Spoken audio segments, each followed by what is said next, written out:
Almost 6 years after her debut single, I Don't Want It At All won her the hearts of girls, gays, and theys across the world, Kim Petras' first major label debut, Feed the Beast, is finally out. Before I start, I want to say how wild it is that Kim has dropped 3.5 albums worth of content, not counting the leaked and scrap Problematique, and even won a Grammy prior to this. To be honest, it's been a long process, both painful and thrilling to watch. That alone is an accomplishment. Now, how I feel about this album itself, we'll get to that later after a quick recap.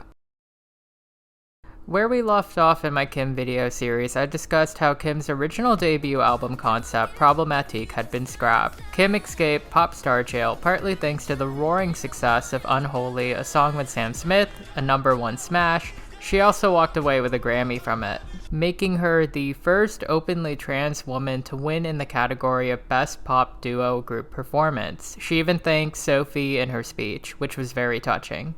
Petras would try to capitalize off that song through 2 distinctly different singles. The first was If Jesus Was a Rock Star in November 2022, a Max Martin co-produced, guitar-driven pop ballad about Petras' spiritual crisis and what she described as a break from gay club music. It unfortunately was a miss, leading to it being scrapped from this project. Petras would release Burr in January, a more direct hyperpop sequel to Unholy, even sharing some of the DNA of the song, the same writers and producers. That song got a fair push, even a late-night performance, but it also missed. Fans were worried yet again for another delay, but Petras assured Bunheads that the record, for which she had been working on for 3 years, was coming this year in 2023. In my previous video, I theorized perhaps Problematique had been scrapped to allow Kim to diversify her producer credits, to steer her away from her controversial longtime collaborator Dr. Luke. Yeah, I was wrong about that. In April, Kim released Alone with Nicki Minaj, which did chart and peaked at 55. The song, produced by Dr. Luke and Rocco Did It Again, samples the iconic 1999 dance hit Better Off Alone by Alice DJ. May marked a proper album announcement for Feed the Beast, and Alone was made the official lead single. The album's official aesthetic was also revealed as medieval. Previous tracks like Coconuts and Burr made the track list, as did Unholy as a bonus track. Petras also featured in Sports Illustrated's iconic swimsuit issue, the second openly trans woman to do so. Just 1 week before the album release, Petras returned to her home country to perform on Germany's Next Top Model, where she performed Alone and previewed King of Hearts. Petras announced a Feed the Beast tour, and the album would drop on June 23rd. It would receive mixed reception. Pitchfork notoriously rated it a stark 4.3, while other outlets were far kinder. But what do I think? As a bunhead who has been around since the Era 1 heydays of her being a truly indie artist, Feed the Beast gave me some really mixed emotions. One thing I really loved about Kim early on was how she was an innovator. She was ahead of the curve when it came to the Y2K nostalgia movement. Her Halloween album, Turn Off the Light, very much is Thriller for the gays. Even her now retcon debut mixtape, Clarity, took a saturated trap sound in 2019 and made something fun and new out of it. Feed the Beast is fun, but it lacks the bite of all of these projects. It really does feel like an album that was made by committee. It's part the scrap Problematique, it's part Kim experimenting beyond Dr. Luke, and it's part her chasing a hit. It lacks a cohesive message or story, which isn't a complete deal breaker, but you do need one when you're doing a debut record, even if it is your 4th debut record. Instead, we have this grab bag, playlist feeling record with really high highs and crushingly mid-mids. I didn't hate any particular track, but this album doesn't feel like a 100% Kim record. I'm tempted to say that Republic should have released a reworked and refined Problematique if they weren't going to commit to giving Kim a fresh launch. A lot of this criticism isn't necessarily on Kim per se, but rather Republic, though I do think by chasing trends and trying to force another pop girl moment, Kim does lose a bit of what makes her special. Petras said that the album's title came from a conversation with her A&R, Wendy Goldstein, who told her to write more and feed the beast after her album had leaked. She also mentioned in an interview that she wanted to shed the character she formed on Turn Out the Light and Slut Pop, which hyped me up for a strong personal record, something more like Clarity, which I felt actually showcased her range and personality well. Feed the Beast listing on Amazon Music says the album was based on the the classic tale of Andromeda, and it's about sacrificing every part of yourself to your bigger passion in life, which is tragically fitting because I think Kim sacrificed quite a bit to get here, perhaps too much. The title track, Feed the Beast, sets the tone with thumping bass and Petras' hallmark sex-positive lyrics. The song is a double entendre about a thrilling escapade with an insatiable lover, but also her own journey as an artist and the demands that she's had to feed. The melody work is fascinating, but the lack of a bridge, a complaint that I've had about her most recent work, takes away a chance for her to have a fun breakdown or switch things up. Alone with Nicki Minaj was the song that I had to come around on. Nicki's great as always, but the song's structure and energy remains off. Better Off Alone was known for being a non-stop explosion of energy, but the transitions to Kim's trappy verses in Alone really kill the momentum here. There's a lot of solid remixes that fix my issues with the song, but it's definitely a weaker track.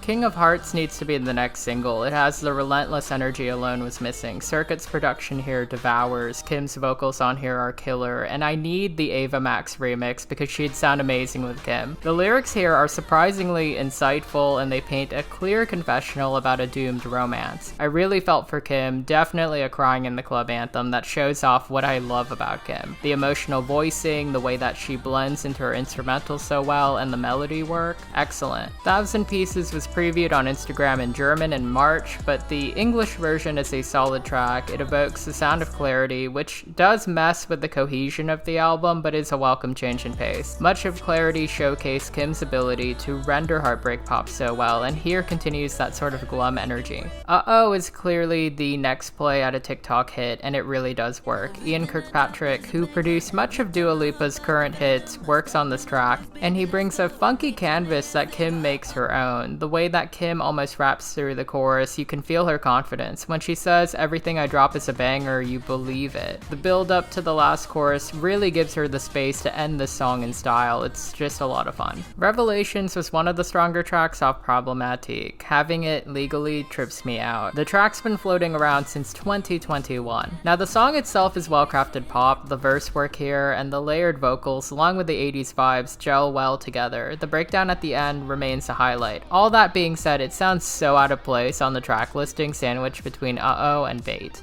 Bait with Banks is the only new track with a feature, and it's a slick, sensual banger with a chorus that will get hooked into your head. One thing I do appreciate about Kim is that her features never feel wasted. She gives Bank a chance to have a fun, self-referential verse and shine, and their chemistry on the chorus did sell the song for me. The next two tracks are Problematic holdovers that also sound out of place on the record, despite being two of the stronger tracks off that project. Sex Talk, a former deluxe track, gives us a stylish synth pop track about dirty talk. In a vacuum, it's an excellent slice of pop that brings back the structure and sheen that Petras was known for during Era 1. The bridge on this one is amongst some of her best. Hit It From the Back returns from the Abyss 2, albeit shorter. There's a reason that this was set to be a single a while back. The melody and the hook are memorable, but gosh, these two tracks sound so odd when they're wedged in between the newer productions. Claws, a new track from Circuit and Heavy Mellow, is laced with something. It's the track that I've been revisiting the most. The background vocals are hypnotic, the chorus is addictive, the verses create atmosphere, emotion. There's a bridge where Kim strips back before one last explosive chorus with ad-libs galore. This track needs a music video. It's a spiritual successor to Heart to Break for me, possibly a seminal track in the future. Minute is my personal favorite off the record. I was gonna say Claws was, but this one is the Kim that I came for. It's experimental for her, fresh, her vocals have never sounded better, it's mid-tempo pop perfection, which is a space that she's good in. The Monsters and Strangers need to produce her next record.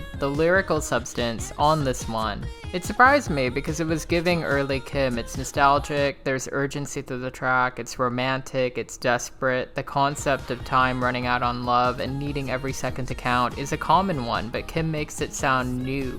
If you need to save any track on this album, it's this one. Coconuts is cute, but extremely old and out of place on here. It should have been left off. Castle in the Sky is the last new unheard track off the record, and it's this rave anthem produced by Circuit, who should be on the phone for her next album. The chorus is a crazy jolt of energy that carries the song and evokes Y2K dance pop at its best. It's a song that'll get you jumping up and down. It's a little thin, but its production makes it a really fun throwback. The last two tracks are Burr and Unholy. While I have talked about Unholy, I never quite talked about Burr, which sounds like a pale imitation of Sophie's sound. Kim tries to make the most of the song, but it never gels together. It feels like hyperpop made for Target. I feel like it should have gone a little harder. Overall, I think in a vacuum, most of the tracks are actually very solid, but the track listing has to be one of the worst I've seen in years. The fresh new tracks that weren't Dr. Luke produced sound like they belong on their own EP, and while I am glad we did get some of the problematic tracks legally, they sound a little off here. Unholy being at the very end feels so weird. There's no rhyme or reason, which leads to this album sounding jumbled and odd. It all goes back to my album by committee comment. I do think Feed the Beast does its job as a debut record relatively okay, but it could have been a stronger moment for Kim, who's a bigger artist than this album. The Circuit tracks have to be my favorite. He really did bring his A-game to these tracks. Tracks like Uh-Oh, produced by Ian Kirkpatrick, proves that Kim has options beyond Luke, and she should explore them. Kim deserved a better, more cohesive, coherent album, whether that was Problematique or a proper project built on the newer, fresher tracks we hear on here. This just wasn't it. I have to give it a 6 out of 10. I do think album 2 is going to be amazing. We just need her label and team to pick a lane and drive down it. And that's a wrap. I made my first Kim video 5 years ago, maybe 4 years ago, which is insane, and now she has a debut album out.